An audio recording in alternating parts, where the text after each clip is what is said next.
A ver. Bueno. Este es uno de los últimos temas de la parte de generalidades, que es la creación de cuplas en las máquinas eléctricas, ¿no? Nosotros vimos, por un lado, cómo se creaban primero estudiamos cómo se hacían las fuerzas magnetomotrices, cómo después de ahí obteníamos fuerzas electromotrices, pero dijimos que de la interacción de las fuerzas magnetomotrices aparecía la cupla. Entonces, la cupla es un fenómeno... ¿Me subís mi cargador también que está en la mochila? O si no, subime la mochila directamente. Hay alguien que tiene el micrófono abierto. Entonces, fíjate que las fuerzas magnetomotrices están relacionadas a las corrientes. Las fuerzas electromotrices están asociadas a las tensiones. La cupla está relacionado, la cupla es un fenómeno mecánico, ¿no? Y la asociamos obviamente con la letra T. Y el otro fenómeno mecánico que está asociado es la velocidad angular, que nosotros incluso vimos que hay una relación entre las velocidades mecánicas y las tensiones inducidas. Básicamente a lo que quiero llegar es que vos vas a tener, en la máquina vas a tener un balance de energías que muy a grosso modo va a ser tensiones por corrientes igual a cuplas por velocidades angulares más las pérdidas. O sea, nosotros ya hemos estudiado entonces, esto está relacionado con el fenómeno de las fuerzas electromotrices, fuerzas magnetomotrices. Esto va a ser la variable que después nos va a ajustar todo, y esto es lo que vamos a estudiar hoy. Y esto un poquitito en la clase que viene. Después nuestro estudio en el resto del año será cómo es que se relacionan estas variables y qué forma siguen estas relaciones para cada un tipo de máquinas. Bueno, solo tenemos dos temas en esta clase, que son los tipos de cuplas y las fuerzas que se generan según el tipo de sistema. Bueno, hay una clasificación que se hace para el estudio de las cuplas, que se las clasifican dos familias: cuplas de reluctancia y cuplas de excitación. Toda cupla electromagnética surge por un intercambio de energía. Sí. Toda cupla en un sistema electromagnético surge por un intercambio de variación de energía magnética respecto, es una conversión de energía magnética a energía mecánica. Entonces, hay sistemas en donde esa variación de energía se puede obtener por cambio en la configuración de los elementos, o sea, por movimientos, sin necesidad de aplicar sin que se aplique una fuente de energía externa. Eso se conocen como cuplas de reluctancia. Las cuplas de excitación están relacionadas con la interacción de campos y corrientes, que también siempre están asociadas una variación de la energía magnética almacenada en el espacio. Pero en la familia de las cuplas de excitación se hace más evidente que la interacción con las corrientes. Lo que quiero decir esto es que ambas cuplas obedecen a la aparición de cuplas obedece a variación de la energía en el campo magnético. Y después se la clasifica para su estudio en estas dos familias, para simplificarlo. Bueno, vamos a empezar con la cupla de reluctancia. La cupla de reductancia tal vez es un fenómeno que ustedes lo habrán visto si jugaron alguna vez con unos imanes, no como cupla, sino como... Es el fenómeno por el cual... Es un fenómeno relacionado por el cual el imán atrae las piezas de hierro, ¿sí? Cuando vos acercás un imán a una serie de piezas de hierro, disminuye la reluctancia del medio, entonces la energía almacenada tiende a ser menor. Esa energía almacenada que tiende a ser menor en el espacio hace que esa energía menor, como los sistemas tienden a una situación de equilibrio de menor energía, tiende a producir cambios mecánicos que llevan al sistema a esa configuración. Para estudiar este sistema vamos a considerar, por ejemplo, un sistema de un electroimán. También podría ser un sistema con un imán permanente. Entonces, acá creo que esta figura no se ve muy bien.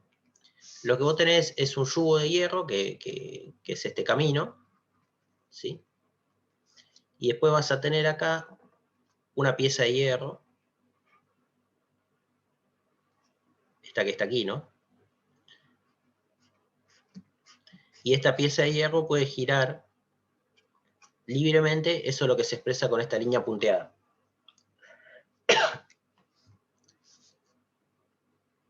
Y acá hay lo que tenés es una fijación mecánica, o sea, por ejemplo, tenés un resorte a un punto fijo, ¿no? Alguien que lo que tenés es básicamente tenés un sistema mecánico, voy a hacer un resorte, que hace que almacene la energía que vas a intercambiar, para que no se transforme en energía cinética, dicho de otra forma, para que esto no empiece a moverse y a oscilar. Entonces vos imaginate que le empezás a dar corriente a cerrás la llave y dejás que la corriente se establezca. Entonces vos vas a tener unas líneas de flujo, van a ser así, y acá van a llegar a una discontinuidad, ¿sí? Entonces, algunas líneas van a venir por el aire, se van a cerrar por el hierro que es un camino de menor reluctancia. Una buena parte de las líneas van a viajar por este camino, que es porque hay un camino todo de hierro, ¿no?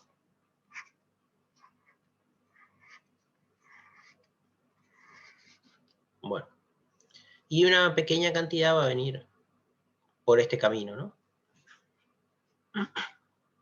¿Por qué? Porque tiene demasiado de hierro. Pero claro, estas líneas que están acá, el campo magnético llena el espacio completo, o sea, nosotros decimos pocas líneas, lo que quiere decir, no quiere decir que vos medís acá campo cero y a veces algún campito, sino que acá vos vas a tener una intensidad de campo muy grande y acá vas a tener una intensidad menor, pero nunca vas a cero, ¿no? Entonces vos vas a tener energía almacenada. Bueno, en este pequeño volumen vas a tener una buena energía almacenada porque el campo es alto. En el hierro la energía almacenada no es mucho porque el campo es bajo, a pesar de que el flujo es el mismo, por la permeabilidad de hierro, ¿no? Y acá vas a tener un gran volumen con una densidad media de energía. Pero como el volumen grande, vos la mayor parte de la energía va a estar almacenada acá. Y acá, ¿no? Por eso, la disminución de... No sé si lo hice en otra figura, no. La disminución de la energía se da cuando el sistema rota para allá.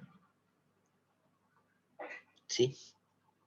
Entonces, cuando esta pieza de hierro tiende a ir ahí, vamos a terminar en una situación donde donde estén todos, y acá lo voy a...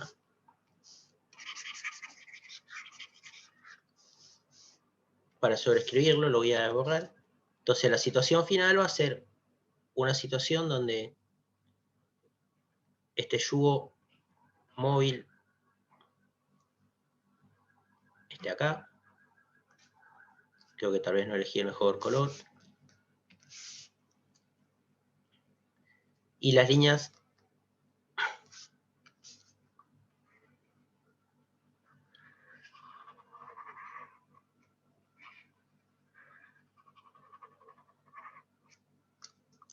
todas las líneas de campo se cierran de esta forma.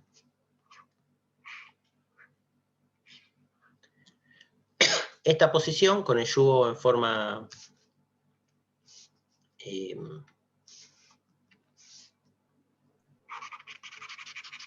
con el yugo acá lo voy a pintar.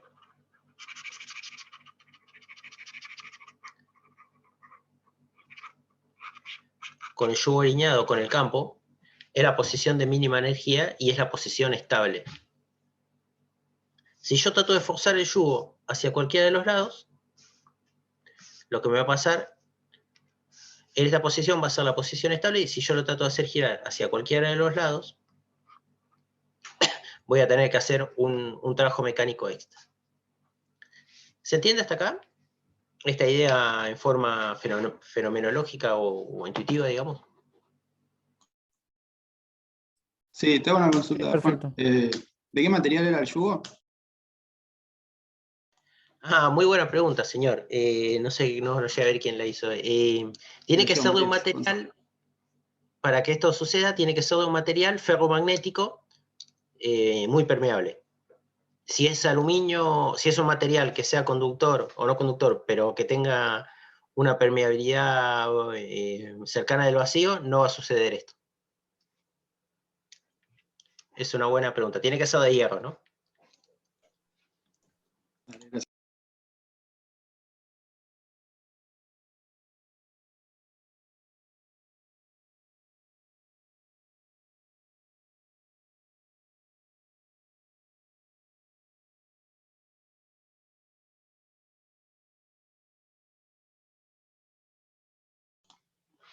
Un último comentario que se puede hacer de acá es que estas interacciones se hacen a expensa de la energía. Pueden hacerse esta generación de cupla mecánica se puede hacer a expensas de la energía magnética almacenada en todo el sistema, o también se podrían hacer a expensas de la energía de la fuente. Después vamos a estudiarlo, lo vamos a estudiar de las dos maneras y qué implica cada una de las conversiones.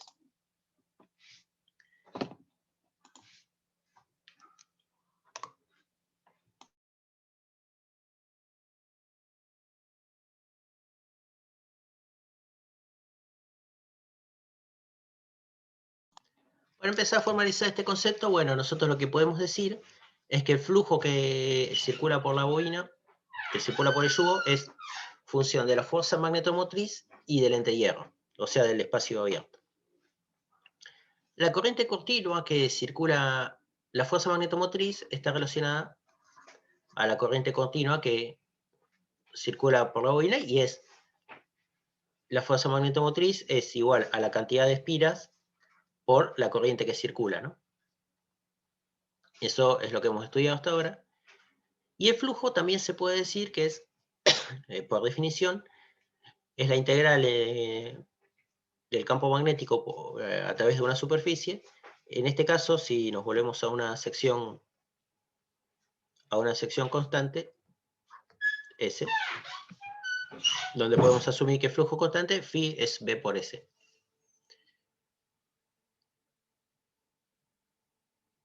Como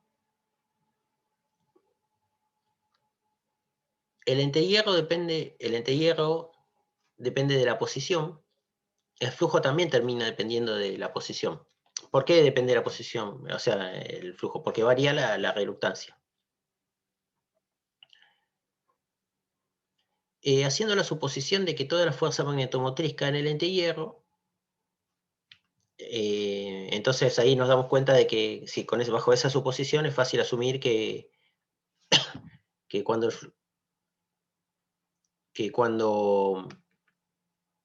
como suponemos que acá la fuerza magnetomotriz que cae es, o sea que H es aproximadamente igual a 0, la fuerza magnetomotriz cae primero en este ente de hierro, o sea, cae todo el espacio en el aire.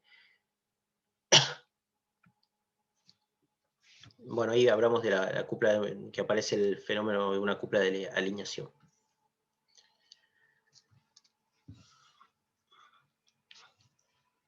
Bueno, esta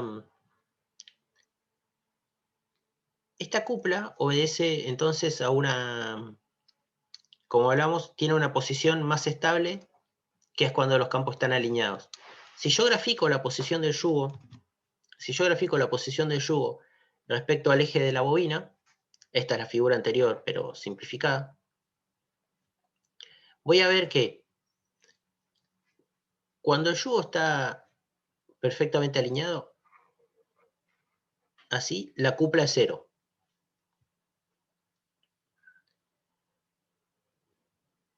A medida que me voy desplazando, la cupla va aumentando. ¿Sí? Y hay una posición que es la de mayor cupla, que es cuando está a 90 grados. Así. Pero no. Sí, estoy...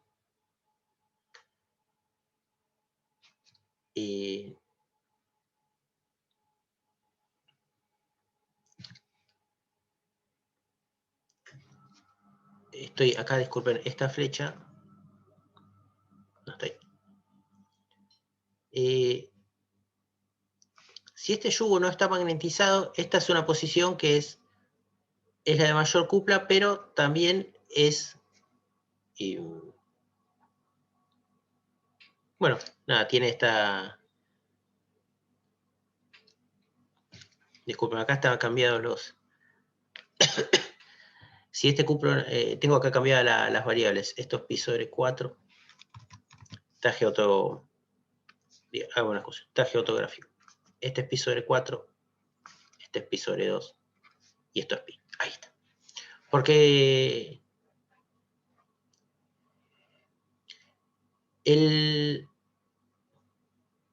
cuando llego a los 45 grados, la cupla es máxima. Fíjate que cuando yo me empiezo a alejar de los 45 grados y cuando estoy acá, la cupla es mínima. ¿Por qué? Porque no hay la atracción que genera este imán sobre esta parte y sobre esta parte es la misma. ¿Sí? Si yo tuviera acá otros poros pasaría lo mismo, ¿no? O sea, si yo tuviera acá otra bobina, las atracciones se igualan. Entonces, la posición de 90 grados de pi sobre 2 es una cupla 0. Es una posición de cupla 0. Que es lo que puse acá. Pero ¿qué pasa? Es una posición de cupla 0, pero inestable. Si esta piecita está libre en el espacio,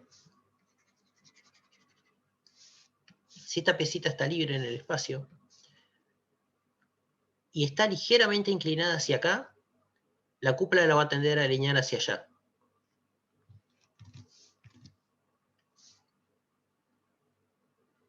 Ahora, si esta piecita está ligeramente inclinada en el otro sentido, la cupla la va a tender a alinear hacia allá.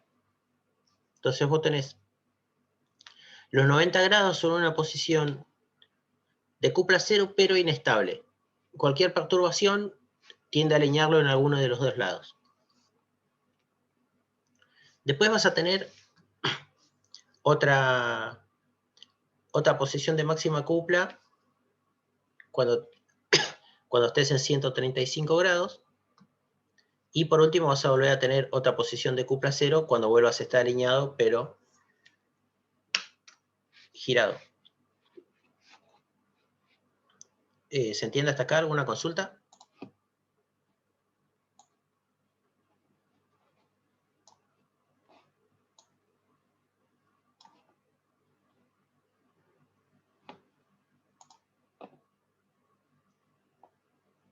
No, todo perfecto por ahora. Bueno.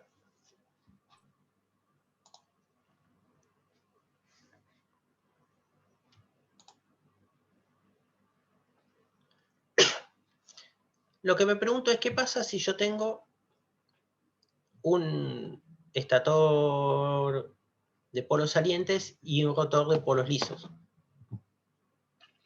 Bueno, la cupla reluctancia se basa precisamente en el cambio de reluctancia.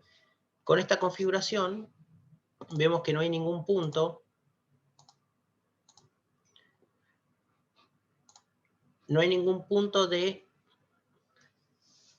ningún ángulo que tenga un punto que tenga distinta reluctancia. Siempre el camino de las líneas magnéticas es el mismo, a pesar de que gire el material.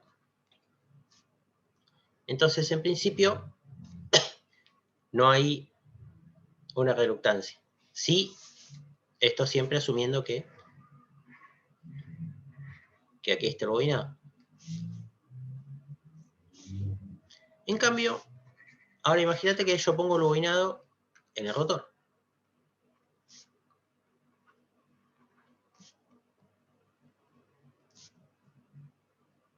Acá es distinta la cosa. Si yo lo pongo acá, no va a ser lo mismo que este bobinado esté así, que este bobinado esté así. ¿No? O que esté, o peor, que esté así.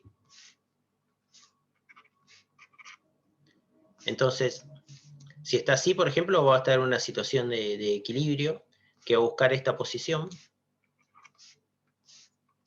que es la posición más estable, ¿no?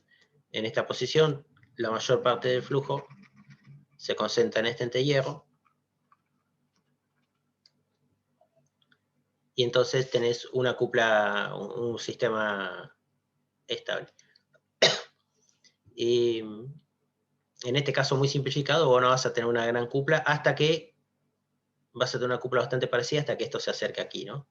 Cuando ya las espiras empiezan a entrar en el material, ahí vas a tener una cupla bastante más apreciable. Pero lo importante es que va a ser en función del ángulo. O sea, acá en esta configuración típica de las máquinas, la cupla de reluctancia aparece con los polos salientes. O sea, las estructuras simétricas no tienen, las estructuras simétricas tienen inductancia constante y entonces vos no tenés este problema.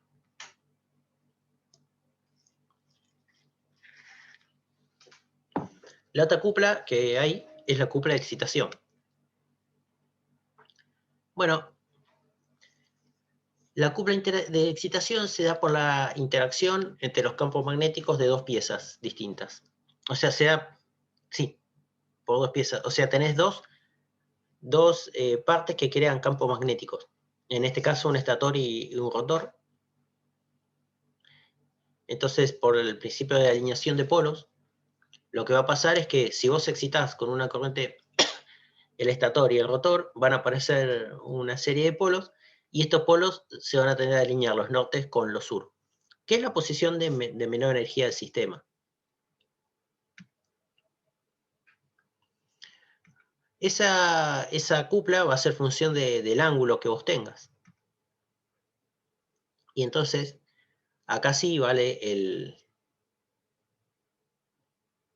gráfico anterior, ¿sí? Es similar, pero cambia la escala. Entonces, cuando vamos a partir de... Hay una posición que es que los campos están alineados, que es la posición de los campos alineados, voy a dibujarlo con rojo, cuando están acá las corrientes, cuando las corrientes están opuestas, ¿no? Estoy diciendo bien. Yo aplico la regla de la mano derecha.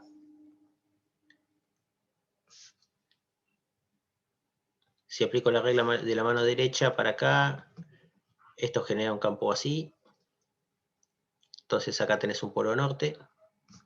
Y entonces acá vos tenés que... Sí, tienen que ser corrientes opuestas. Entonces en este sentido se genera un sur, un norte.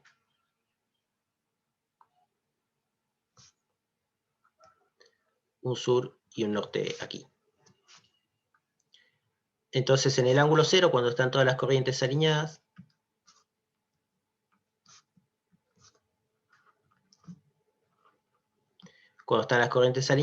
vos tenés una mínima cupla.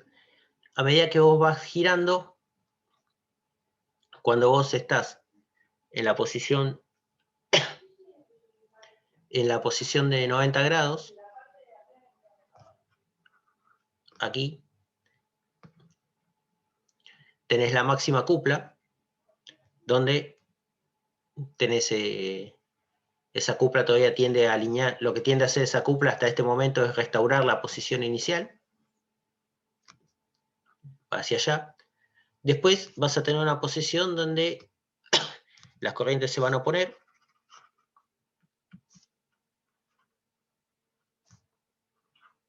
Acá. Esta posición va a ser una posición de cupla cero, pero otra vez va a ser una posición inestable. Si esto se corre ligeramente hacia allá, la cupla aumenta y te tiende a alinear en esa dirección, y si la cupla se mueve hacia allá, te tiende a alinear en aquella dirección. Y se repite el otro medio ciclo hasta que llegues a los 2pi, que es de vuelta la posición estable. Esto ya te empieza a anticipar cómo podrías construir una máquina. Si vos acá tenés un sistema trifásico,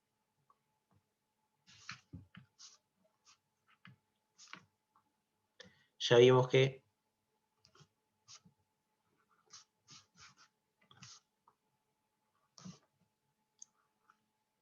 si vos tenés esto que es un sistema trifásico, sabemos que si aplicamos un sistema trifásico de corrientes a las 3 espiras, obtenemos un campo que es rotante. Entonces, este campo que está en el rotor, que solo necesita que haya una corriente continua, o incluso podría ser un imán permanente, este campo va a rotar y este campo lo va a tratar de seguir. Si vos lo haces que roten de forma sincronizada y que, por ejemplo, siempre la diferencia sea este ángulo, por ejemplo, que siempre la diferencia entre los ángulos sea 30 grados, vas a tener una cupla constante. Y entonces lo que vas a obtener es una máquina sincrónica.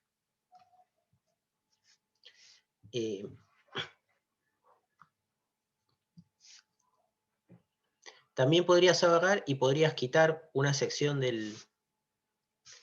Podrías hacer unos huecos.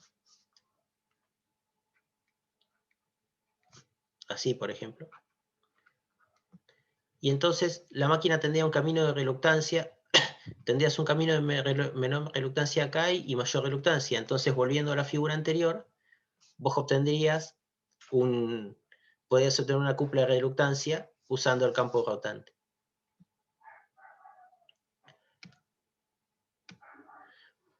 Bueno, esto es lo que hemos hablado.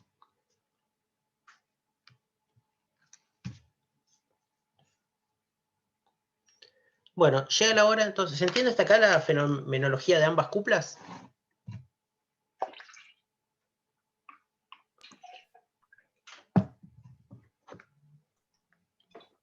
Sí, por mi parte sí. Una consulta, Juan. Dijiste que eran una máquina sincrónica si estaba a 30 grados. No, lo que vos tenés que, por ejemplo, ¿no? Claro, vos lo que tenés que hacer es que la separación de los campos mantenga un ángulo fijo. Entonces, si vos lográs que la separación, que un campo vaya rotando y el otro campo lo vaya siguiendo, si se mantienen, por ejemplo, un ángulo fijo de 30 grados, obtenés acá una cupla que está acá. Y podés hacer una máquina que gire y entrega cupla. Puede ser cualquier ángulo, ¿no? Obviamente que no puede ser... puede ser cualquier ángulo menor a este. Porque si estás acá, y de repente te frenas un poquitito más, te caes. Entonces, vos tenés que estar acá, ¿no? Para que la carga, para que puedas arrastrar una carga. Pero básicamente toda máquina va a funcionar creando dos campos, uno rotante en el estator y uno fijo en el rotor, que al tratar de seguir al del estator, va a producir una cupla. Y lo que tratás es que ese ángulo entre los dos campos sea constante. No puede ser cero. Si ese ángulo es cero, no tenés ninguna cupla. Pero tampoco puede ser mayor a pi sobre 2, porque estás en una situación que una vez que pasaste el máximo, cuanto más te alejas, menos cupla tenés. Tenés que estar en este sector. Y es más, después tenés que lograr una seguridad, ¿no? Entonces te vas a quedar acá. Ponele. En una máquina sincrónica lo haces así. Lo haces inyectando una corriente continua en el estator y creando un campo. Incluso existen máquinas de imanes permanentes donde directamente se colocan placas de imanes permanentes y haces que creas el campo rotante y la otra máquina te siga. Y el rotor te sigue. En la máquina sincrónica es un poquitito más complicado. Es muy ingenioso y un poco más complicado. Y lo veremos en 2 clases. Ok, gracias. Bueno, vamos a empezar a ver estos fenómenos de forma cuantitativa.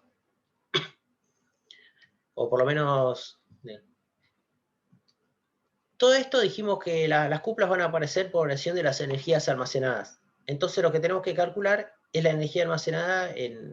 Primero que tenemos que calcular son las energías almacenadas. Imagínate este núcleo cuadrado. Acá tengo que... Y hoy estoy... Esta foto es copyright de Pote, que hoy está presente. Igual tengo a los alumnos Pote de testigo que siempre te doy el copyright de las imágenes.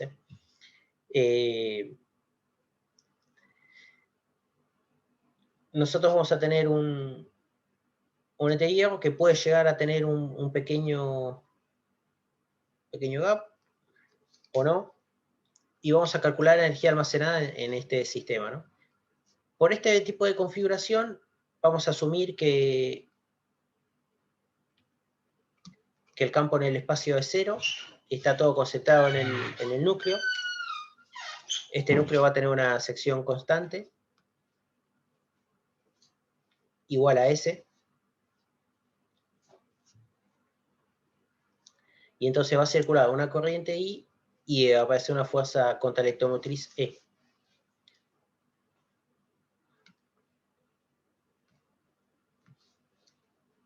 Bueno. Y algo más que tenemos que asumir, por ahora vamos a despreciar las pérdidas en el cobre, o sea, en el bobinado y en el hierro.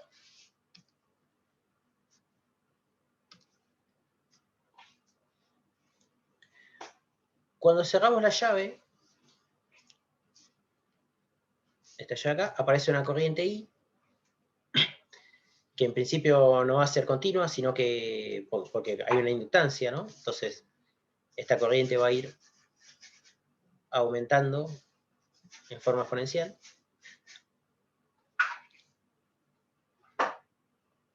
Al aparecer esta corriente va a aparecer una fuerza magnetomotriz N por I, y esa fuerza magnetomotriz va a quedar en flujo.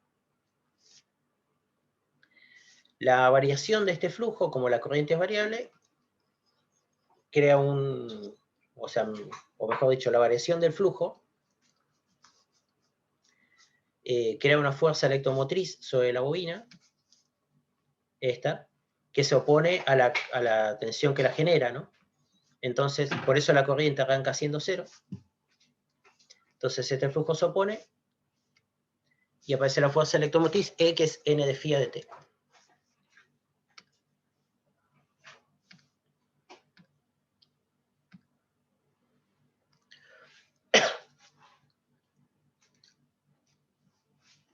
Bueno, esta tensión, o sea que la fuente, aquí está ingresando una corriente I, y acá aparece una tensión E. Por lo tanto, ahí esto es igual a 0. O sea que hay una potencia eléctrica que está circulando desde la fuente hacia el sistema magnético. El diferencial de la potencia eléctrica va a ser E por I. Entonces va a haber un diferencial de energía, o sea, un diferencial de trabajo eléctrico igual a E por I por el diferencial de tiempo.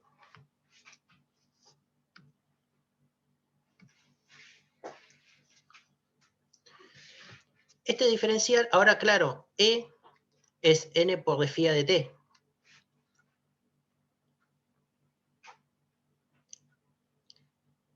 Pero por otro lado el flujo, φ, es B por S. O sea que podemos transformar E por I por dt a N dφ de T por I, pero puedo sacar la N de adelante por I y dt a dt se cancelan, que no me escuchen esto los matemáticos. Entonces el diferencial de energía eléctrica es N veces la corriente por el diferencial de flujo. Fíjate que esto es la fuerza magnetomotriz.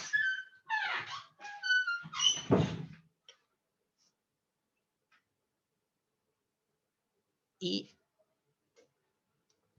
es igual a H por L por el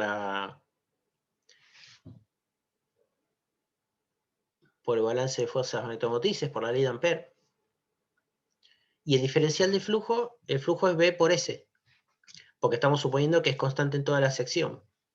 Claro, la sección es constante, entonces esto también puede salir afuera, y en definitiva te queda que el diferencial de trabajo es L por S, esto es el volumen, es el largo del yugo por la sección, esto es el volumen del yugo, por H de B. O sea, por la fuerza magnetomotriz, por el diferencial de campo magnético, no, la variación del campo magnético.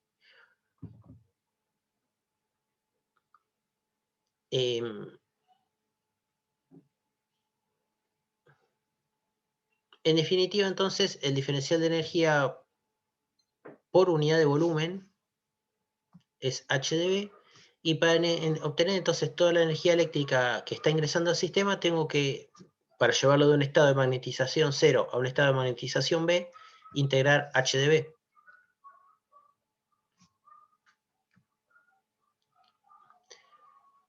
Y este es como un resultado que tenemos que recuadrar.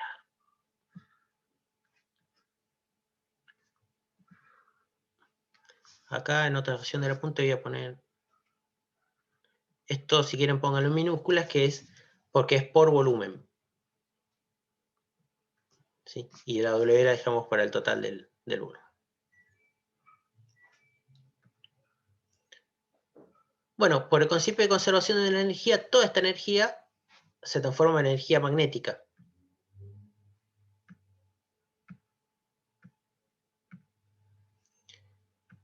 Entonces, vamos acá. Acá este gráfico está hecho en forma de phi, que esto es n por phi, ¿no? O sea que en otra escala este gráfico también es phi, el flujo. Vos a medida que aumentás la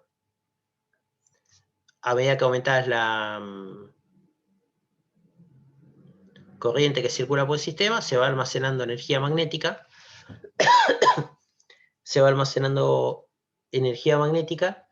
y obtenés, aplicás energía eléctrica y obtenés energía magnética. Esta parte es la energía que se almacena en el hierro, y esta es la energía que vos aplicás eléctricamente. En un sistema lineal, ambas energías coinciden. Esto es una línea recta, ¿no? En un sistema lineal, ambas energías coinciden, y son iguales ambas mitades. Cuando el sistema satura, ahí empieza a ser distinto, ¿no? Bueno, la energía eléctrica es la energía magnética almacenada. La energía magnética se puede calcular como la integral de entre 0 y h de B por diferencial de h. Este estamos en el gráfico que les comentaba del sistema lineal. Y entonces, en el sistema lineal, la energía magnética, la integral esta, opa, ¿qué pasó? En un sistema lineal,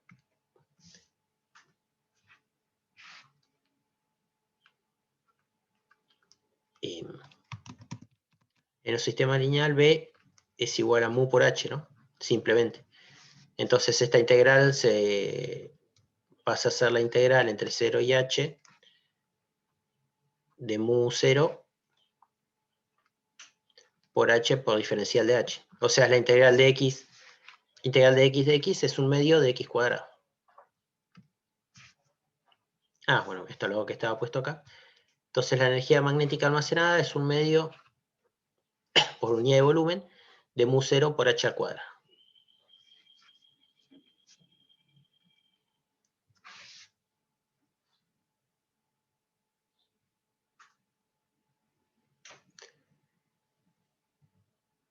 Esta fórmula de cálculo es útil desde el punto de vista del material, pero a nosotros nos interesa, nosotros lo que podemos estimar o medir son las corrientes y tensiones, y por lo tanto podemos medir el flujo total, no la energía almacenada en cada punto. Entonces son útiles expresiones que partan del flujo.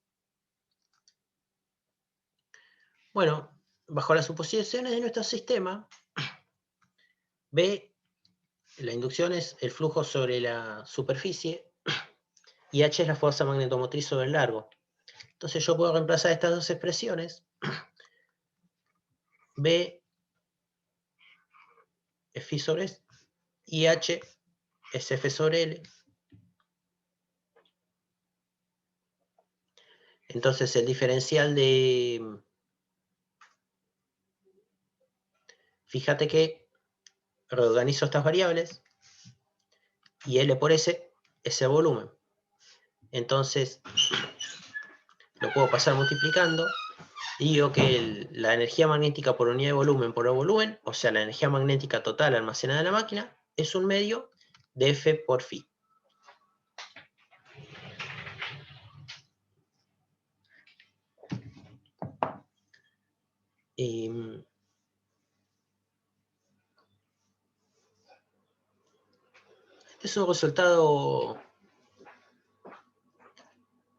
Este es un resultado bastante interesante,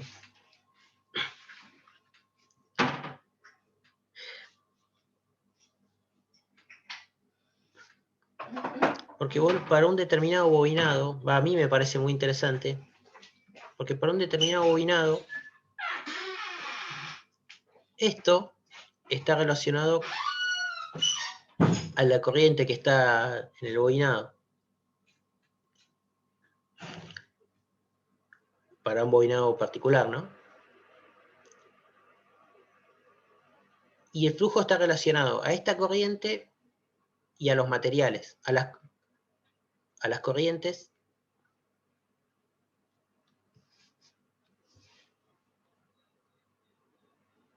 y a los materiales, a la geometría del lugar.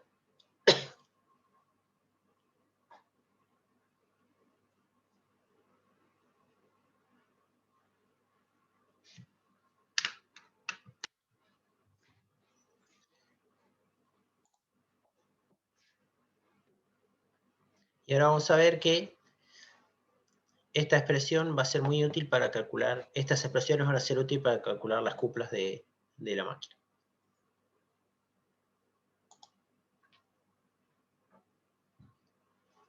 Bueno, todavía podemos obtener algunas expresiones más, maniobrando con esto. La fuerza magnetomotriz es el flujo por la reluctancia, Entonces, la energía almacenada es un medio del flujo al cuadrado por la reluctancia. Obviamente que esta forma va a ser útil para calcular cuplas de reluctancia. Y además, fíjate que acá, claro, reemplazaste, entonces reemplazamos la F, dijimos que una parte dependía de la geometría y otra de las corrientes y su geometría.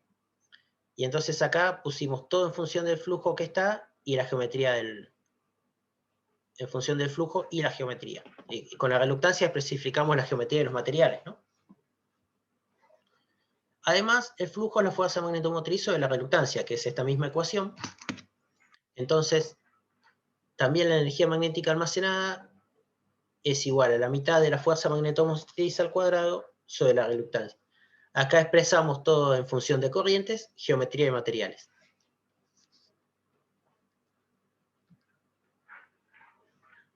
Todavía se puede hacer un poco más, porque la inductancia L es N por phi sobre I.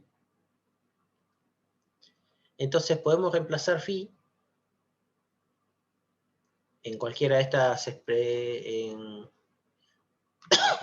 la expresión anterior, en la de esta página. 1/2 por phi por I. Entonces reemplazo la expresión de la inductancia y me queda 1/2 de I cuadrado por phi. Acá hice algún...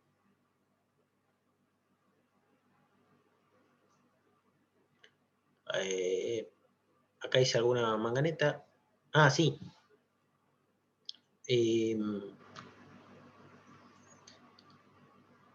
Esta me tiene que creer, vamos a hacerla un poquitito más.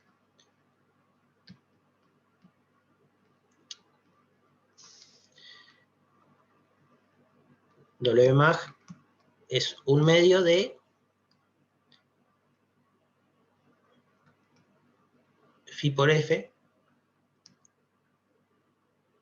Entonces de acá, phi es L por I dividido N.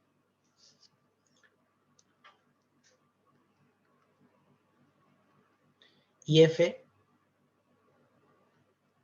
y la fuerza magnetomotriz, F, es N por I.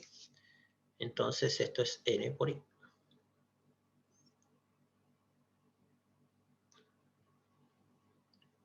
Y entonces esta N se va con esto, y esto en definitiva queda 1/2 de L por I cuadrado, la conocida expresión que obtuvimos de la electrotecnia.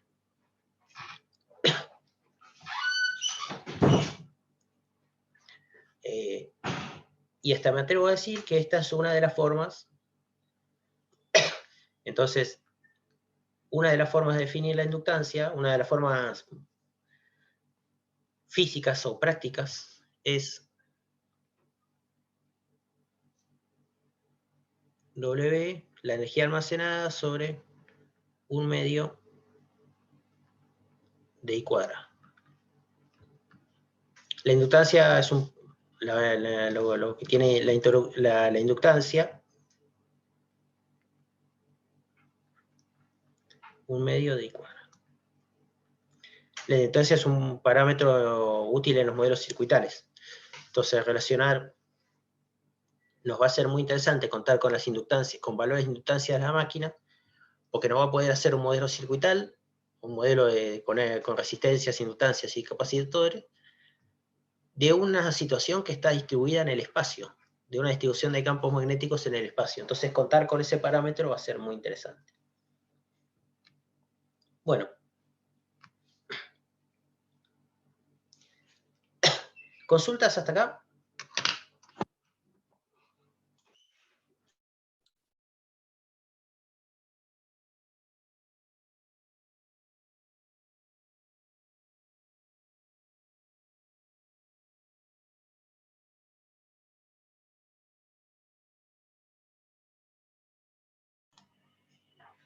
¿Me siguen? ¿Hay alguien del otro lado? No, por ahora va bien. Sí, por ahora bien.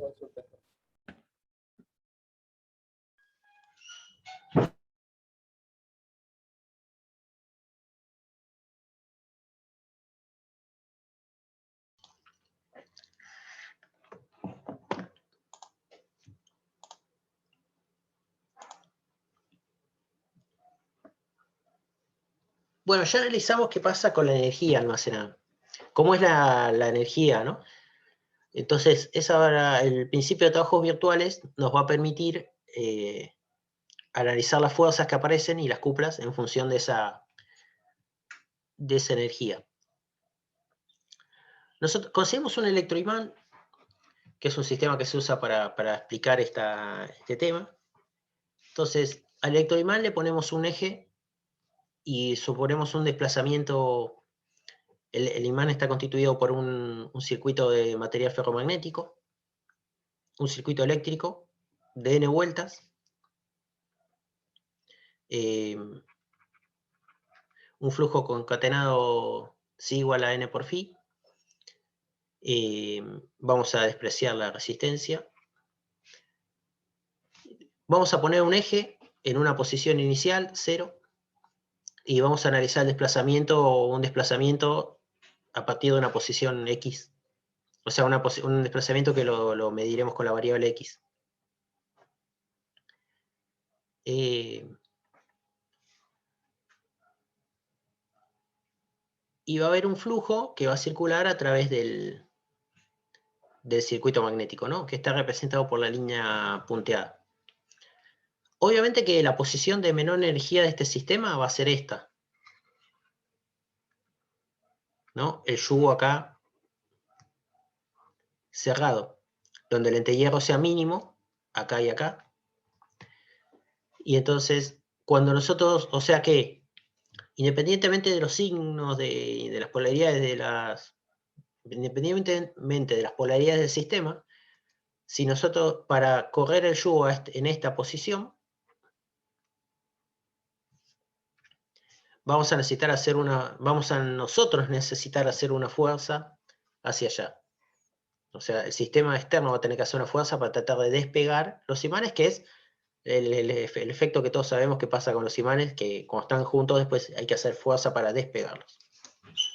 Y si el sistema está en esta posición, va a ejercer una fuerza, nos va a ejercer una fuerza en el sentido de hacer, y nosotros vamos a tener que hacer una contrafuerza para mantenerlo en equilibrio.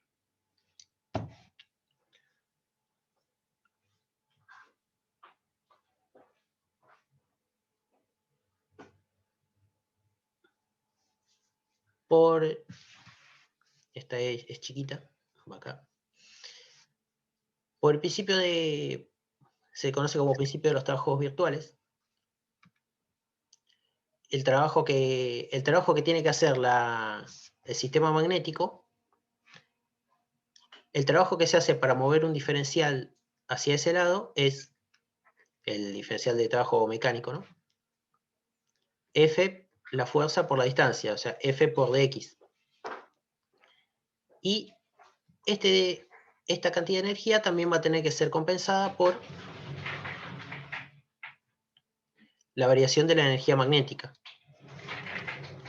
Entonces la variación de la energía magnética va a ser con signos opuestos, va a ser menos F por dx.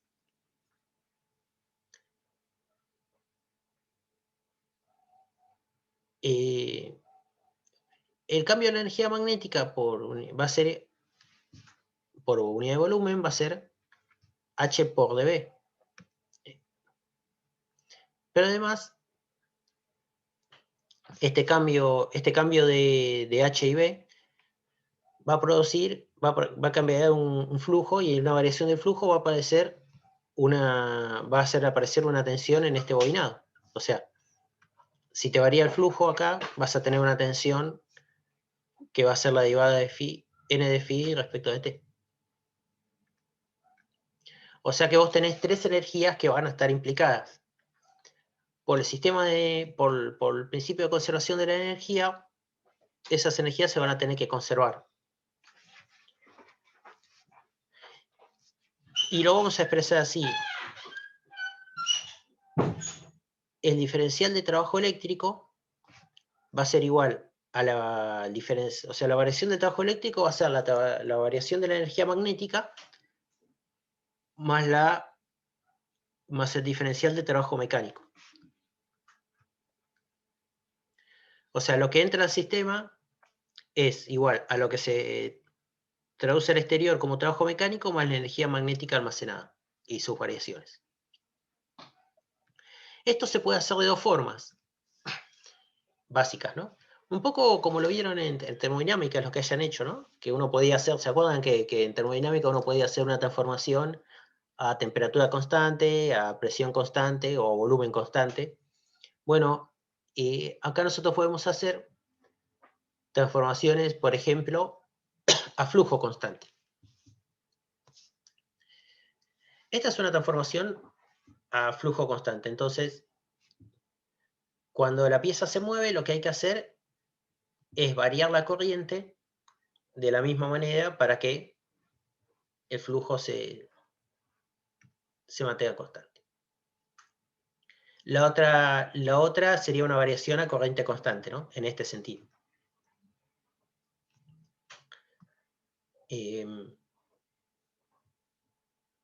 Existe una tercera transformación que para nosotros no sería nuestro interés, que sería fuerza constante, que en este análisis no viene al caso.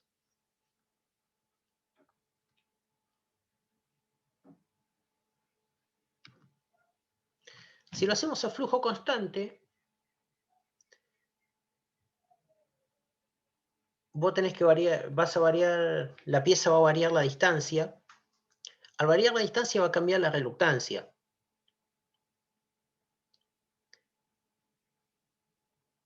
Como la reluctancia te cambió, vos tenés que cambiar la corriente de la misma manera.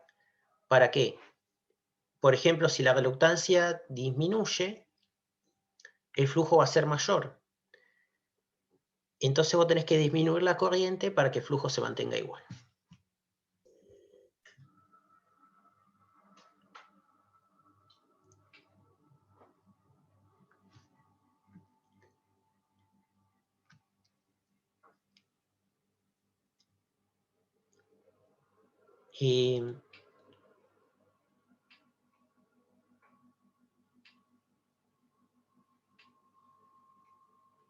¿Se entiende esta idea de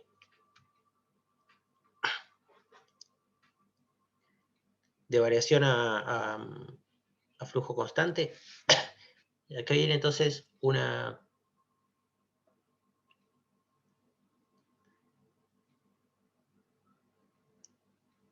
¿Cuál va a ser el trabajo eléctrico? Bueno, el trabajo eléctrico va a ser N por I, porque es la corriente, por la tensión, por la variación de la tensión aplicada. La tensión va a ser de phi a de t, pero de phi a de t va a ser igual a 0, porque la variación del flujo es 0. Entonces la variación a flujo constante, la variación de trabajo mecánico va a ser igual a la variación de trabajo el trabajo mecánico va a ser igual a la variación de energía magnética almacenada. Como la energía mecánica es F por dx, la variación de energía mecánica,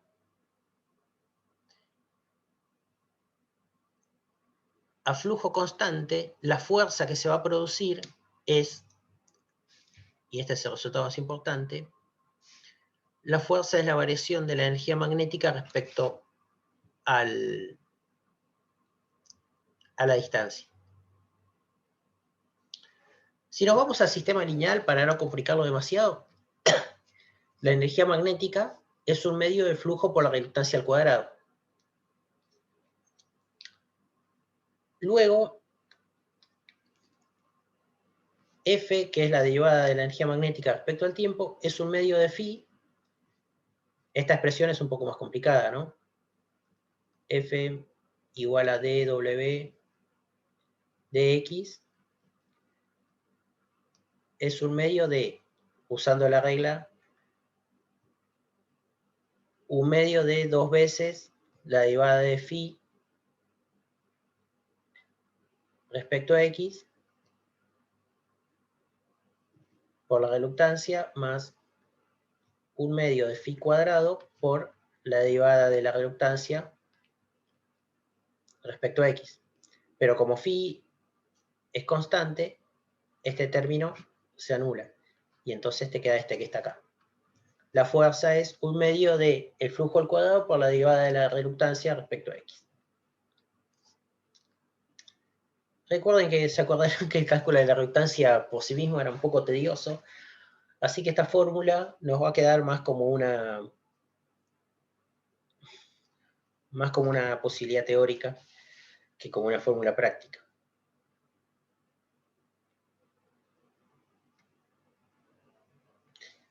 La otra forma de hacer la evolución del sistema es a fuerza magnetomotriz constante, o sea, I constante.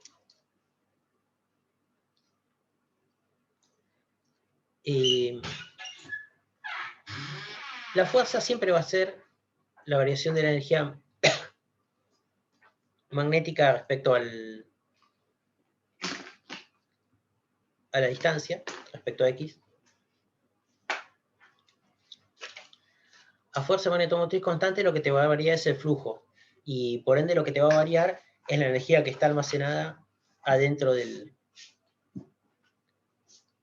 hierro. No quiere decir que la fuente no tenga que hacer, no quiere decir que la fuente va a hacer trabajo.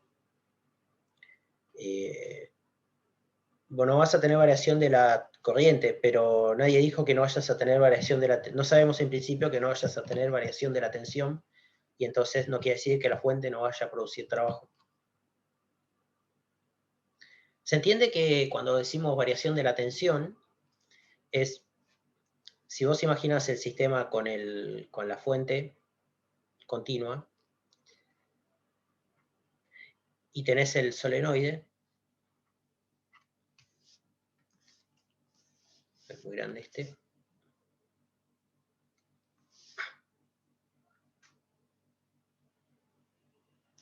con una resistencia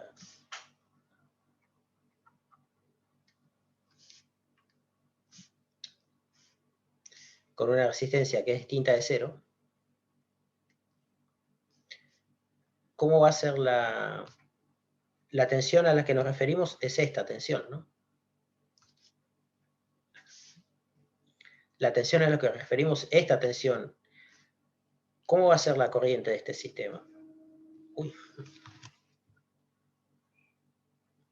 La corriente de este sistema va a ser así, se va a estabilizar según la resistencia, hasta que va a llegar a un valor que va a ser U sobre R. La tensión en la bobina, ¿cómo va a ser? Y esto lo sabrán bien de electrotecnia. La tensión en la bobina va a ir cayendo a medida que pase el tiempo. Bueno, lo que vos vas a tener acá entonces, en todos estos ejemplos que nosotros estamos hablando, lo que va a pasar es que vamos a suponer un instante donde ya se estabilizó el sistema, ¿no? Entonces, en un instante donde ya se estabilizó el sistema, la corriente, por ejemplo, en la tensión en la bobina es cero todo el tiempo porque está estabilizado, pero después vas a tener una variación,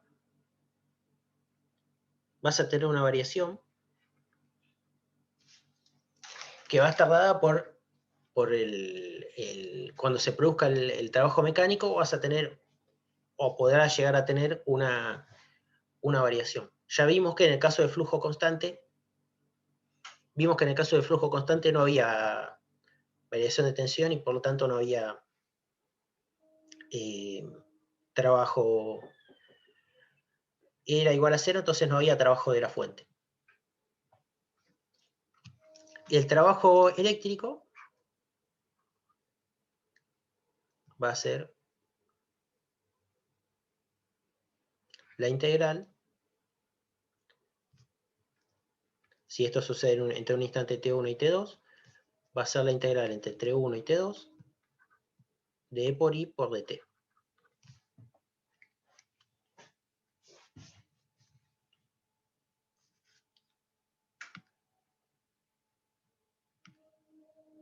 Bueno.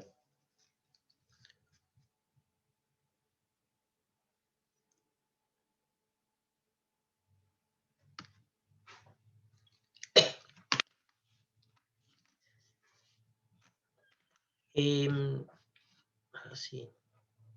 Acá viene una segunda parte. Les propongo que adelantemos ahora un poquitito el recreo, que es un buen momento. y hacemos 15 minutos de recreo y seguimos con esta segunda parte.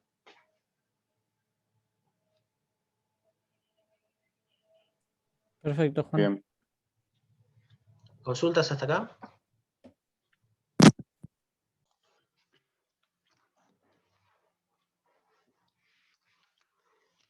Bueno, antes de irnos a la recreo habíamos hablado de los sistemas con variación de energía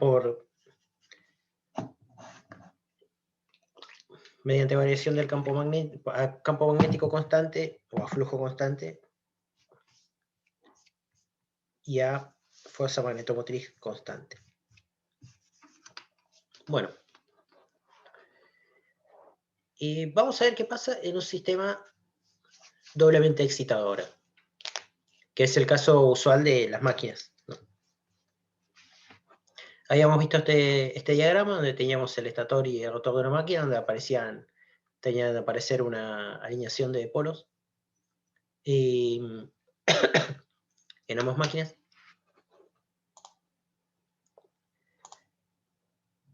Y donde hay dos corrientes, I1 y I2, una en el estator y otra en el rotor. Y bueno, vamos a llamar al ángulo alfa 1,2 entre la fuerza magnetomotriz. Vamos a llamar alfa 1,2 al ángulo entre la fuerza magnetomotriz en el estator, que está denominada con 1, y la del rotor con 2. ¿Sí? Y 1 es la corriente del estator y 2 la del rotor. O sea, acuérdense su índice 1 y su índice 2 para estator y rotor. Bueno, ya habíamos visto que la energía almacenada por unidad de volumen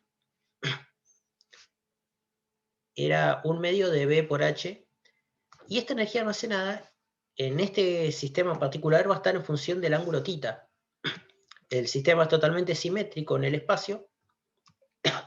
La única simetría es la presencia de las espiras, y entonces esas espiras se pueden, su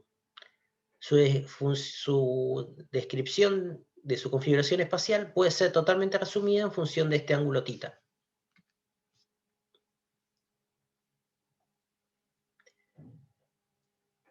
Además, por la geometría de este sistema, no es descabellado asumir que toda la energía magnética está concentrada en el entehierro.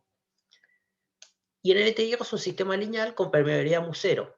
Entonces la energía por unidad de volumen va a ser igual a la mitad de μ0 por H0, o por H sub θ al cuadrado, ¿no? Esta fórmula de acá.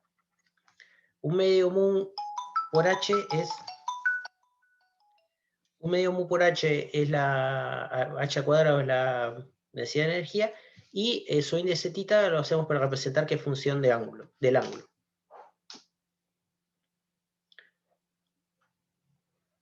Una mejor noticia todavía es que nosotros conocemos la distribución de H sub θ. ¿Por qué? Porque sabemos que H por el entehierro es la fuerza magnetomotriz, o sea que H es la fuerza magnetomotriz sobre el entehierro, y habíamos descompuesto la fuerza magnetomotriz en una serie de armónicos, función del coseno, función de los múltiplos del seno, o sea, función de los armónicos del coseno de θ. ¿Sí? O sea, la componente principal, ahora nos vamos a concentrar en la componente principal, se puede expresar como una componente principal prima, o sea, máxima, por el coseno del ángulo θ. Esto, claro, para cada una de las dos, ¿no? Tengamos en cuenta, o sea, va a haber una, tanto para la fuerza magnetomotriz producida por el estator como para el rotor. Cada una va a seguir este ángulo, que además van a estar desfasados el ángulo alfa 1,2. Pero para cada una de estas, en definitiva, la energía almacenada por volumen de hierro va a ser 1/2 de μ0 por la fuerza magnetomotriz pico al cuadrado sobre el entehierro al cuadrado por el coseno de θ al cuadrado. Esto es por unidad de volumen. Entonces yo esto lo puedo integrar, y esta integración es fácil porque el sistema es simétrico y es cilíndrico. Otra vez vamos a darle el copy del autor de la foto. Este es un gráfico como empezó Pote. Bueno, acá nosotros tenemos que calcular el diferencial de volumen para poder calcular la energía, ¿no? Tenemos que integrar a través del diferencial de volumen. Pero ¿cuál va a ser el diferencial de volumen? Acordate que si esto es el lente hierro, la máquina sigue para allá, ¿no? Porque esto es así. Entonces vos tenés un largo L. Vamos a considerar un diferencial de ángulo θ y tenemos que considerar que esto tiene, bueno, un radio que es igual al diámetro sobre 2 de la máquina. Entonces el diferencial de volumen va a ser igual a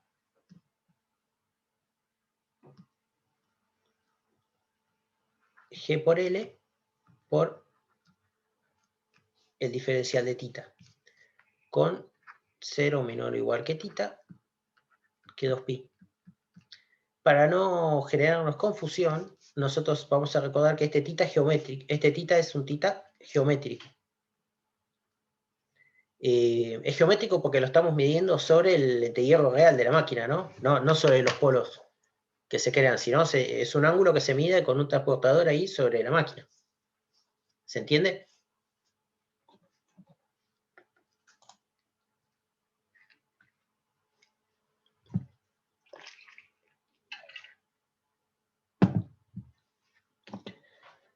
Bueno, y la energía almacenada en el lente hierro va a ser la integral entre 0 y 2pi geométricos del diferencial de energía por el diferencial de volumen.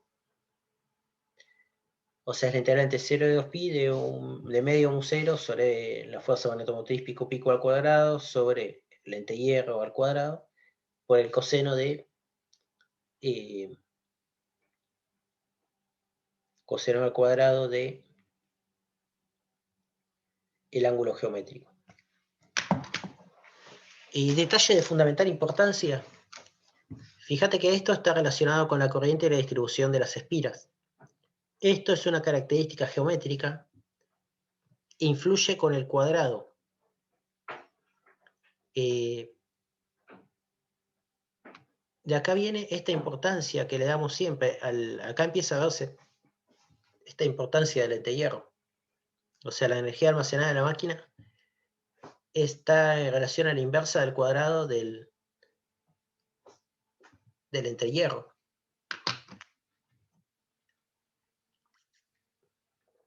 La energía no es la cupla, pero es su derivada. Y una cosa es derivar algo que está en función de 1 y una cosa es derivar 1 y otra cosa es derivar 100, ¿no? Entonces, cuanto mayor es la energía, tenemos más potencial para obtener mayor cupla. Bueno,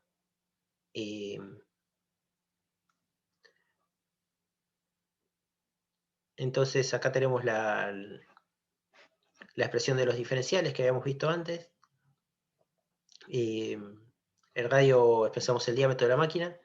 Entonces, recordemos que el diferencial de volumen es d sobre 2 por G por L por el diferencial del lente hierro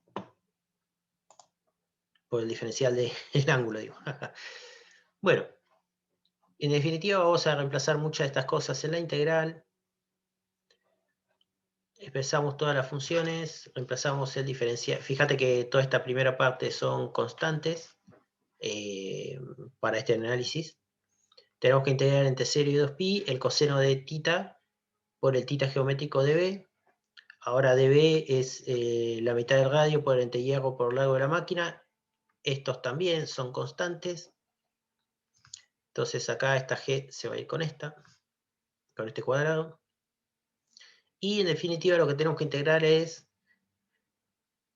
estas constantes por la integral entre 0 y 2pi del coseno cuadrado de θ geométrico. Pero claro, los ángulos geométricos, nosotros nos gustan más mejor dicho, nos van a ser más útiles en el futuro, siempre nos son más útiles los ángulos eléctricos, entonces podemos hacer un cambio de variables. Nosotros sabemos que el ángulo eléctrico θ es P, el número de polos por el ángulo geométrico. Entonces yo puedo decir que dθ es P por dθ geométrico, o sea que dθ geométrico, el diferencial de ángulo, es dθ sobre P. Y puedo reemplazar este ángulo y este límite de integración. ¿Y qué me va a quedar? Que es entre 0 y 2pi por P. O sea, una vuelta geométrica son P vueltas eléctricas. Tengo que integrar el coseno al cuadrado de θ sobre P por de θ sobre P. Bueno, esta integral se va a calcular y es lo mismo, resulta P por... Esta integral es P por θ. Cuando yo reemplazo todo esto, entonces, por P por pi,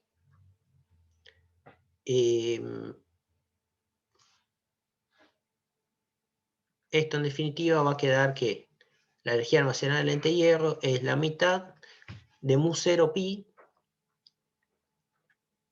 por D por L sobre 2G sobre la fuerza magnetomotriz al cuadrado.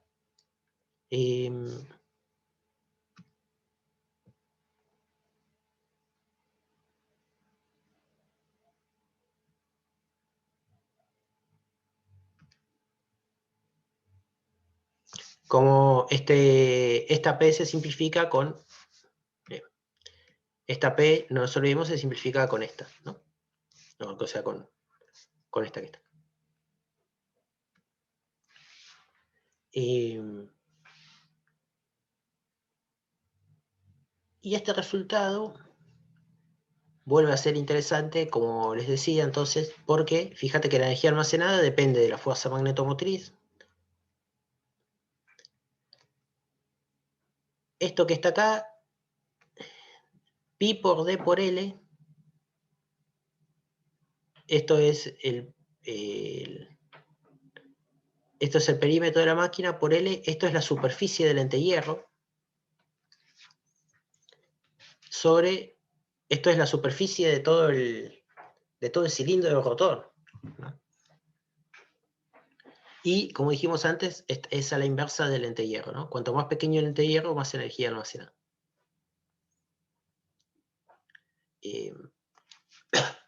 ¿Por qué cuanto más energía almacenada, cuanto más pequeño el lente-hierro, más energía almacenada? Bueno, porque la energía magnética es 1/2 de B por H, o sea que es en un sistema lineal, ¿no? Mu 0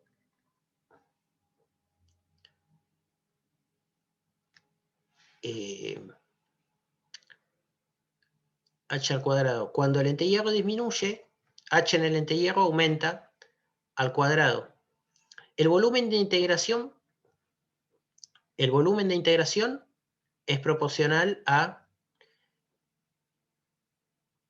G, el lente-hierro, pero la energía por unidad de volumen es proporcional a G al cuadrado. Entonces esto se cancela. Entonces te queda... ¿estoy diciendo bien? Sí. Entonces, si bien la energía te aumenta, si bien el volumen, cuando te disminuye G, B disminuye en proporción a G, la energía aumenta en G cuadrado. Entonces, cuando esto disminuye, la energía aumenta en proporción a G. Se cancela una vez el lente-hierro.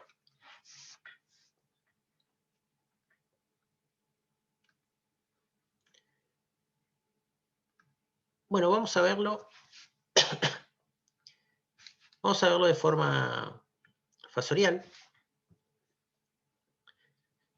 Nosotros tenemos, o vectorial, nosotros tenemos la fuerza magnetomotriz del estator, por ejemplo, y vamos a tener una fuerza magnetomotriz del rotor, F1 y F2. Estas fuerzas se van a componer para formar una fuerza magnetomotriz del rotor. Entonces, vamos a tener una fuerza resultante y tenemos en cuenta estos ángulos. Vamos a llamar alfa 1 al ángulo entre la fuerza magnetomotriz del rotor contra la resultante contra la del estator, alfa 2 a la resultante contra el rotor, y alfa 1, 2 el ángulo entre las fuerzas magnetomotrices. Usando trigonometría sencilla, podemos sacar algunas relaciones que nos pueden interesar. Una es que la fuerza resultante por el seno de alfa 1 es la fuerza magnetomotriz del rotor por el seno de alfa 1, 2. Se podrían sacar otras, ¿no? Proyectando sobre algunos ejes. Vamos a ver, con estas vamos a estar bien, y si no, deduciremos alguna otra sobre la marcha. Y también podemos aplicar el teorema del coseno, ¿no? Que para calcularlo en forma analítica. Nosotros sabemos que la fuerza magnetomotriz resultante va a ser la suma de los cuadrados de cada una de las fuerzas magnetomotrices, más 2 veces el producto de las fuerzas magnetomotrices por el coseno del ángulo que forman entre ellas. Vamos a omitir un poco la notación de pico-pico para que no sea tan pesado. Y entonces podemos calcular la energía, toda la energía almacenada por cada una de estas fuerzas magnetomotrices, que va a ser igual a 1 medio de mu0 por pi por d por L sobre 2G por la fuerza magnetomotriz resultante. ¿Se entiende hasta acá por qué llegamos a esta expresión?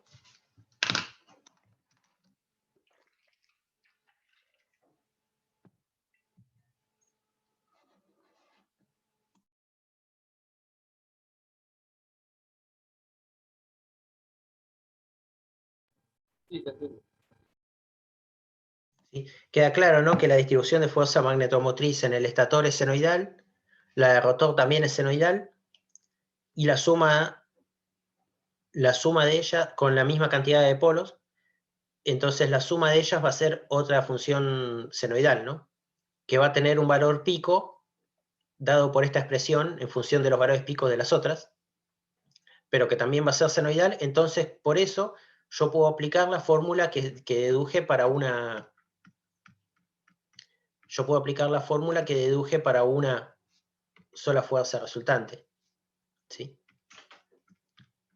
Estoy haciendo uso de que estoy suponiendo, que no lo digo en el apunte, pero estoy suponiendo que esa fuerza resultante va a también ser senoidal. Bueno,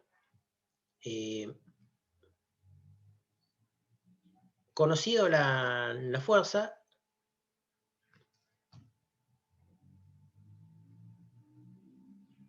yo puedo obtener la energía mecánica como la derivada en función del ángulo.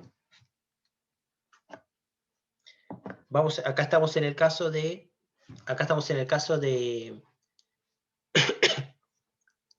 Bueno, acá podemos, en cualquiera de los casos que habíamos... No, mejor dicho, acá la reluctancia es fija, ¿no? Entonces, porque la máquina es simétrica, entonces la reluctancia es fija, y lo que está sucediendo es que, simétrica y cilíndrica, ¿no? La variación de la energía magnética solo se va a deber a la variación de la fuerza magnetomotriz resultante.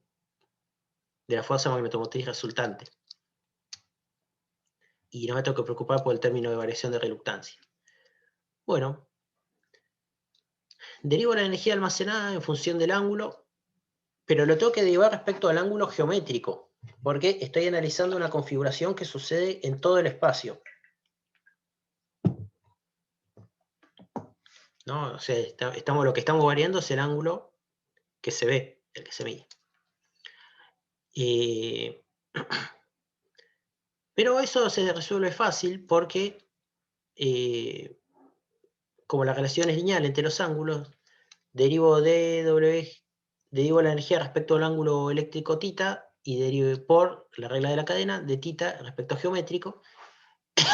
Y como los geométricos es θ sobre P, el resultado que obtengo derivando respecto al ángulo eléctrico lo tengo que multiplicar por la cantidad de pares de polos.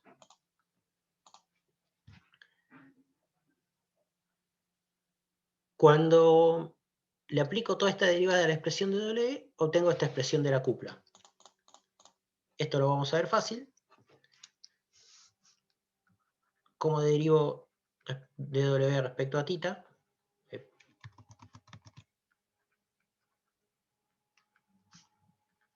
Me queda todo lo que está constante, queda constante. D por L sobre 2G. Esta se anula, esta se anula. Esto es 2F1, F2 por el menos seno de θ1, 2. O sea que, eso resumido acá, es esta expresión, aparece P, el número de polos, y obtenemos la cupla de una máquina doblemente excitada. Menos pi sobre 2, mu 0 P, D por L sobre G, F1, F2, seno de θ1, 2. Esta fórmula todavía no nos dice mucho, ahora vamos a llevarla a una expresión un poco más amigable.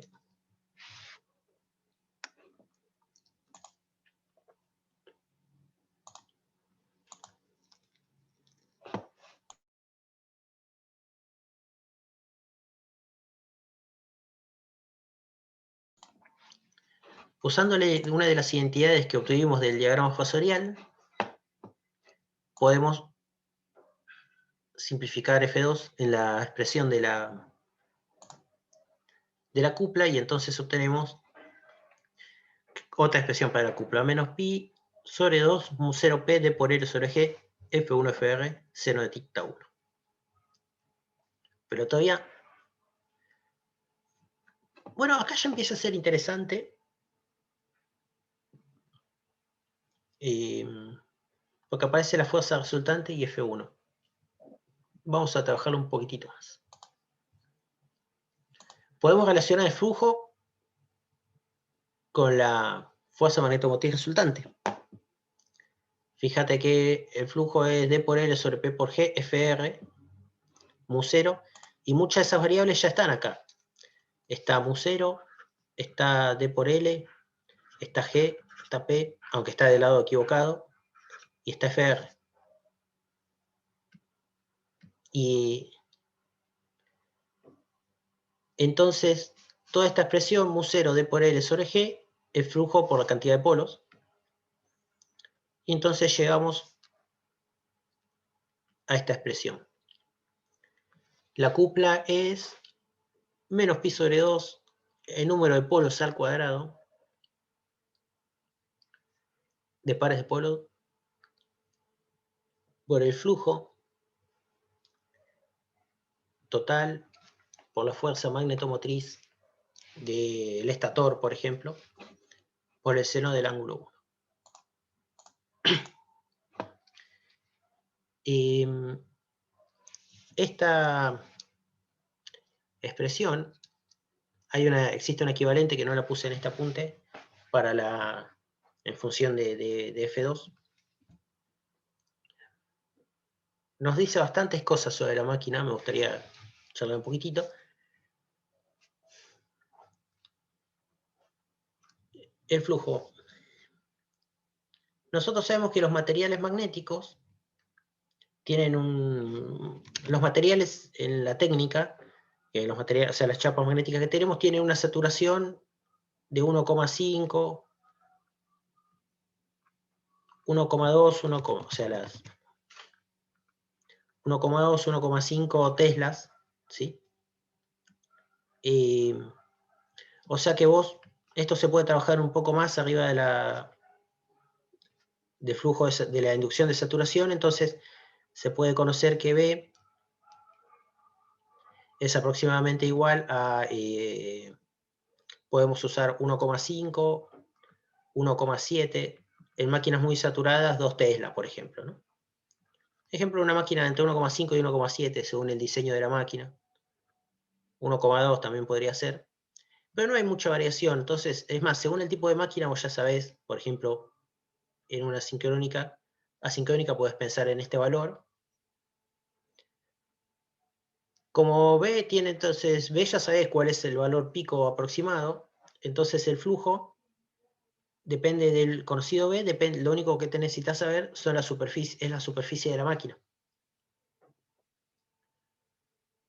Y la cantidad de polos te da la velocidad. Vos fíjate que vos vas a tener que... ¿Cuál va a ser el problema de una máquina? El problema técnico va a dar la velocidad. Nosotros sabemos que las máquinas que trabajamos en este curso tienen velocidad, ya estudiamos que sus velocidades eran función de la frecuencia y de la frecuencia del número de polos. Entonces nosotros sabíamos que había máquinas que estaban en el orden de las 3000 revoluciones por minuto, de las 1500, de las 1000, 750, etc. Y esto estaba relacionado con P. P igual a 1, 2, 3, 4. Y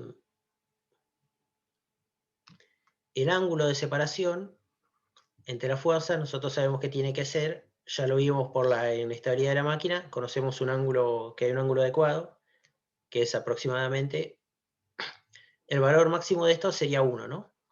Sabemos en verdad que 1 es un ángulo peligroso porque después se vuelve inestable, o sea que el sino de θ 1 es el ángulo pi sobre 2, es inestable.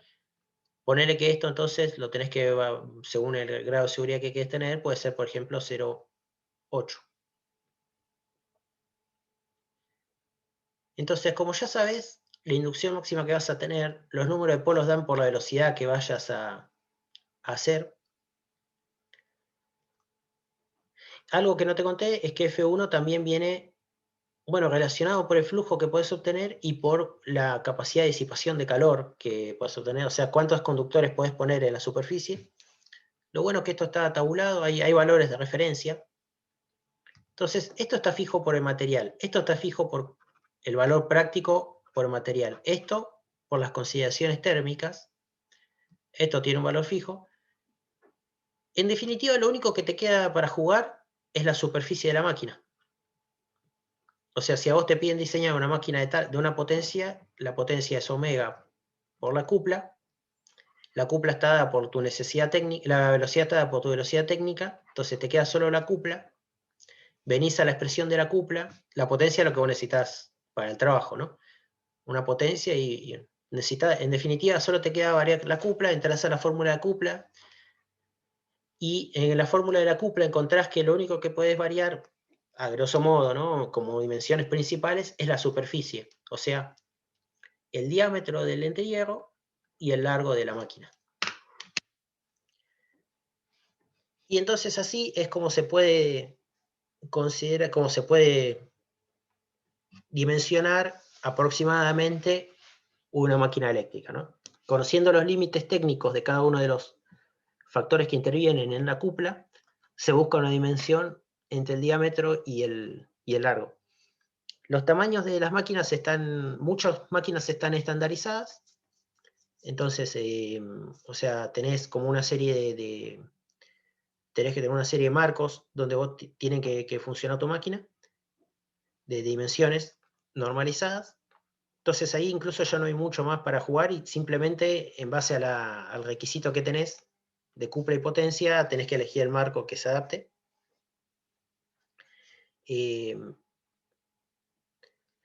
Usar un valor inadecuado, bajar un valor de phi o de la fuerza magnetomotriz implica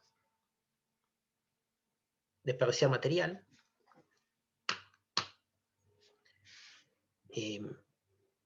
Y en otras máquinas que no están normalizadas o que son muy grandes, bueno, ahí él tiene para jugar el diseñador, Y entonces a veces el largo o el diámetro viene por alguna circunstancia técnica que tiene que entrar, qué sé yo, por ejemplo, un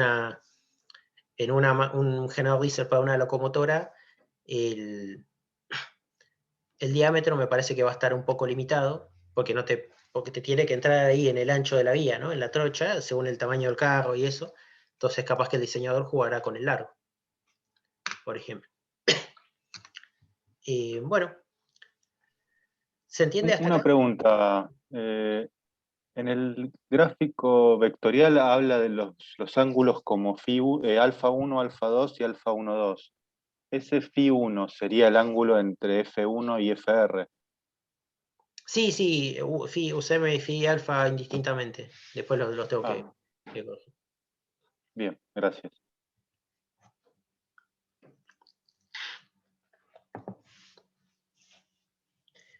¿Se entiende hasta acá?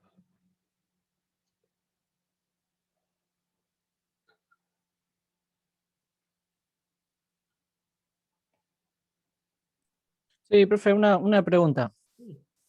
Suponiendo que uno, por ejemplo, no sé, tiene una máquina eh, que la chapa está borrada, digamos, esa expresión podría servir como para saber cuánta potencia máxima puede llegar a entregar la máquina. Sí, sí, puedes aproximarlo. Tenés que suponer un montón de cosas. Claro, Pero sí, vos podrías, tomando las dimensiones, suponés el flujo, suponés la inducción máxima claro. y tenés que buscar, que no me Está acuerdo ahora los valores. manteniendo, digamos, unos parámetros de seguridad para no. Sí, claro. Eh, Incluso ahora no recuerdo cuáles eran los valores, me acuerdo siempre de los de flujo, no me acuerdo los de fuerza magnetomotriz que son permisibles. Están dados en función, se dan como valores de fuerza magnetomotriz en función de la superficie. Entonces, como Claro. tantos amperes por metro por cada metro lineal.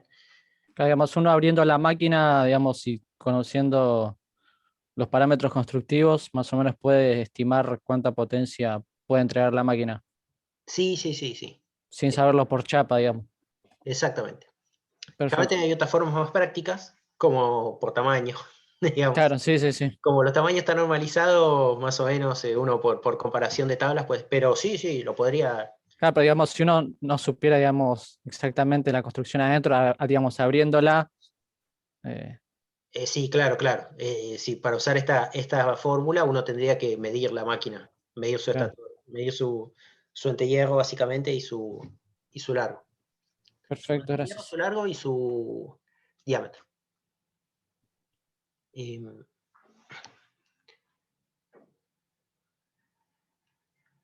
bueno, son las 10:44. Podemos hacer lo siguiente. Podemos adelantar un tema de la semana que viene y hacerlo más corto, o bueno, podemos cortar acá y comenzar la semana que viene. No sé qué tanto les pareció esta clase. Manden sus respuestas por chat.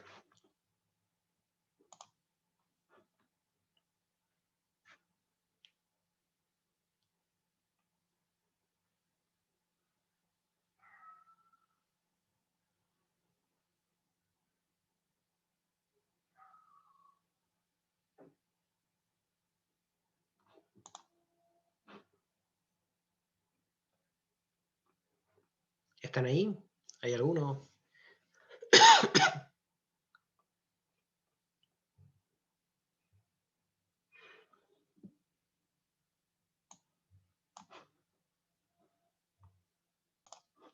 Para grabar. La semana que viene vamos a empezar terminar el tema y vamos a presentar el TP1 que vale como parcial. Vayan armando grupos de a 2 personas, ¿sí? Envíenos los grupos, por ahora envíenos los grupos por mail con las 2 personas que vayan. Los temas de cada grupo van a ser personalizados, se van a dar en la clase que se van a dar. El que no está es como que hubiera faltado al parcial. El que no está es como que hubiera faltado. y después tendrá que hacer un recuperatorio de parcial tradicional a fin de año. Así que tómenlo en cuenta eso. Vayan preparándolo y que lo largamos. La clase que viene, el sábado, vamos a dar el tema y después el miércoles se dará el reparto de grupos. O sea, vamos a dar el tema de la teoría y el otro miércoles vamos a explicar las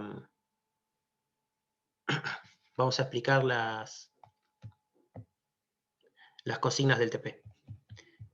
Y como les digo, el que se lo pierde, bueno,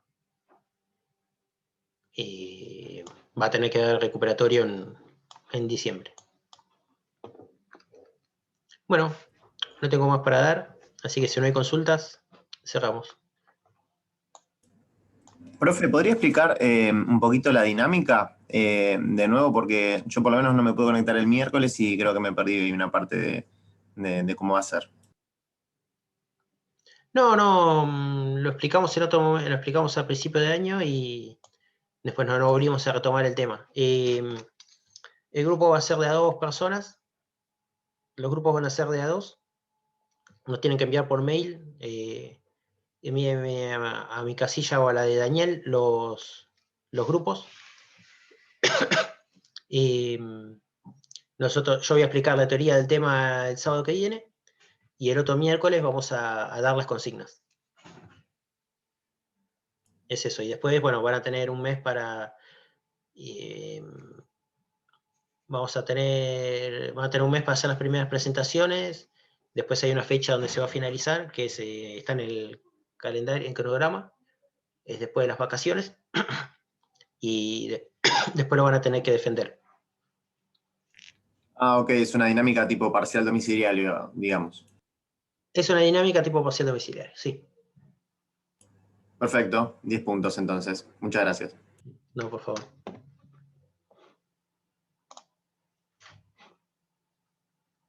Bueno, si vemos consultas, cerramos por hoy. Perfecto, buenas noches. Buenas tardes. Gracias, profe. Buen fin de. Gracias, hasta luego. Muchas gracias, Juan. Buen fin de. Nos vemos. Buen fin de semana. ¿Qué haces, Juan? ¿Cómo andás? Bien, bien. Espera que...